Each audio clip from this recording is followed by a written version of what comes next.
think we've pretty much taken care of the business side of things. It's really when do I stop working, and I mean I want us to have some good times together while we still can. Well, we will. Very positive about the future, because I think I know where to go for help now, because I've listened to what they've said. I understand what's happening. I understand why things happen. I understand that it's a progressive but slowly progressive disease, so it's not going to happen overnight, and it's going to be slow, and we've got lots of life in front of us before it gets really bad. And I'm very positive about the future.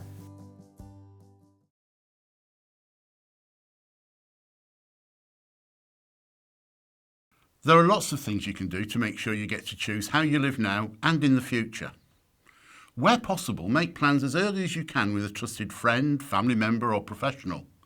It may get more difficult for you to make decisions or choices about financial or legal matters as time goes on. Talk to your bank about what they can do to help.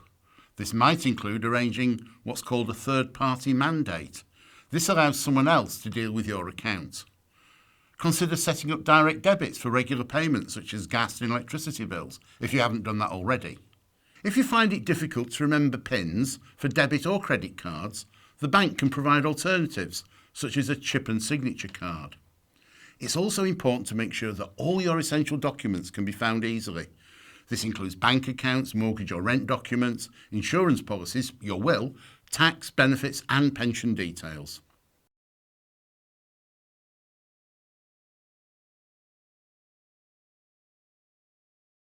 People with dementia and their carers may be entitled to a range of benefits. Some are means tested, which means that they depend on your income or savings. Accessing them can seem complicated, but there are people out there who can advise you on what to claim for and help you complete the claim forms, which can seem long and detailed. Help may be available from a social worker, a local welfare rights service, a Citizens Advice Bureau or Age UK, as well as the Department for Social Development if you're in Northern Ireland. The gov.uk website also provides useful information. For some benefits, the Department for Work and Pensions can arrange for someone to visit you at home.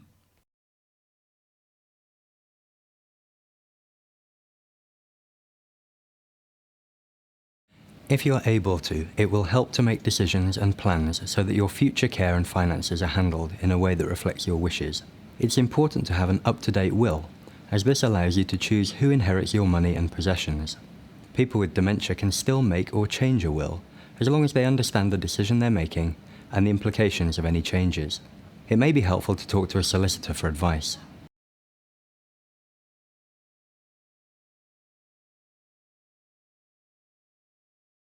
Another way to help ensure your wishes are carried out is to consider giving someone you trust a power of attorney.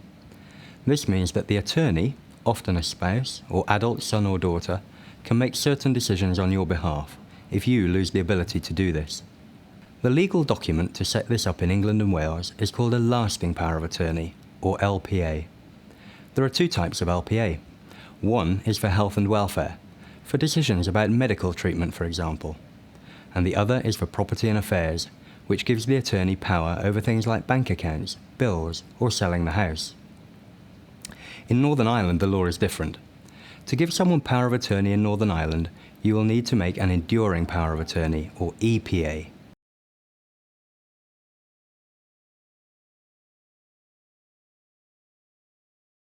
You can choose to make decisions about your future care in a range of other ways too.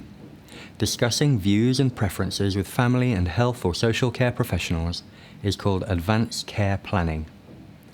Advanced care planning includes one or more of the following: putting in place a lasting power of attorney, if you're in England and Wales, or an enduring power of attorney in Northern Ireland, which I've just talked about. Making an advanced statement, where you can write down your priorities and preferences for the future. Making an advanced decision, if you are in England and Wales, or an advanced directive in Northern Ireland. This is a legal document that allows you to refuse, in advance, specific medical treatments or procedures in case you become unable to decide for yourself. You may, for example, choose not to have your heart or breathing restarted if they stop. Discussions about care at the end of life can be very difficult for everyone involved. There shouldn't be any pressure on you to have these discussions.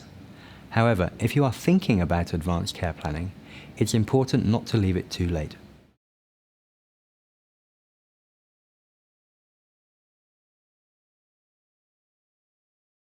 Having a diagnosis of dementia doesn't necessarily mean you have to stop driving straight away. But if you have a driving licence, the law says you must inform the Driver and Vehicle Licensing Agency, the DVLA, in Great Britain, or the Driver and Vehicle Licensing Northern Ireland, DVLNI, promptly about your diagnosis. You must also tell your car insurance company. The DVLA, or DVLNI, will request a report from your doctor and might also ask you to take a driving assessment. They will use these to decide whether you can continue to drive. Many people with dementia choose to stop driving voluntarily. It's best to stop if you feel less confident or become confused, even on familiar routes. As dementia progresses, there will be a time when stopping driving becomes essential. Stopping driving can be difficult to adjust to, but there can be some benefits.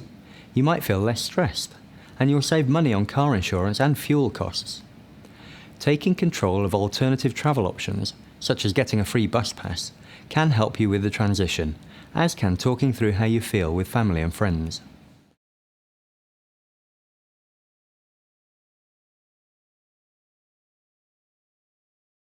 It is possible to continue working after a diagnosis of dementia. Some people find working helps them to feel better physically and emotionally. Others might feel that it is the best thing to do to stop. In some jobs, you are legally obliged to tell your employer about your diagnosis, so you'll need to check your contract. If you drive as part of your job, you should let your employer know straight away.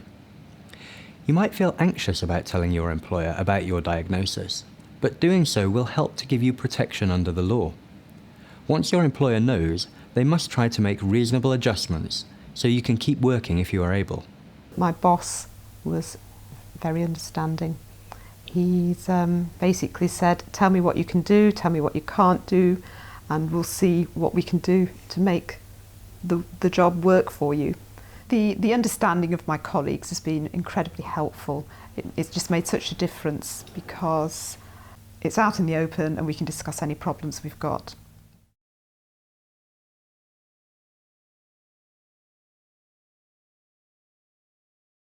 You also might be eligible for a range of benefits. Depending on individual circumstances, these can include things like personal independence payment, statutory sick pay, employment and support allowance, housing benefit and council tax support.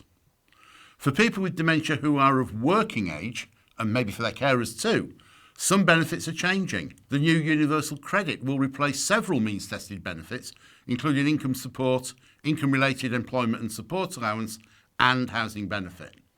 For more information about universal credit and how it will affect you, talk to a Welfare Rights Service or Citizens Advice Bureau.